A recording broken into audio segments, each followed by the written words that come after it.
In this video, I'm going to show you how I import entire websites with multiple pages into ChatGPT. And it's actually super easy. For this example, I have a large documentation site that I want to explore. My goal is to download all documentation, feed it into ChatGPT, and then interact with it. So here's how it works. This process is powered by a Chrome extension I wrote, and the only thing I need is an API key for Firecrawl. Firecrawl, as the name suggests, crawls web pages and extracts data into well-formatted Markdown, which is exactly what we need. You can create a free Firecrawl account. I've already done this, and it allows you to scrape up to 500 pages per month, which is plenty. So once you have an API key, you simply paste it into the extension. Next, you just copy and paste the URL of the page you want to scrape.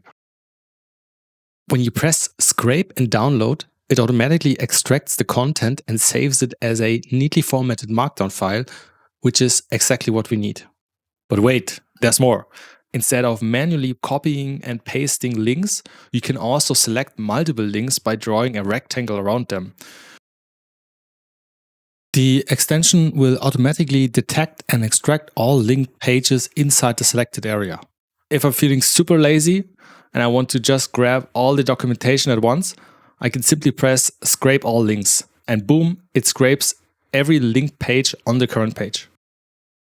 So once all pages are scraped, I can download them in bulk. There's also an option to merge the downloaded files while keeping them within the 512 megabit limit, which is important for ChatGPT's file upload.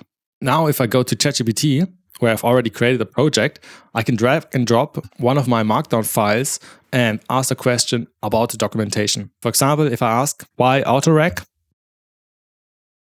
ChatGPT will not only provide an answer, but also cite the correct source from the extract documentation, so I know it's using real data. And that's already it. So if there's interest, I can maybe publish this Chrome extension, and it will be completely free since everything runs locally in your browser and you just need an API key. So yeah, if there's interest, let me know in the comments below, and leave a like, leave a subscribe, and then until next time, have a great day and bye-bye.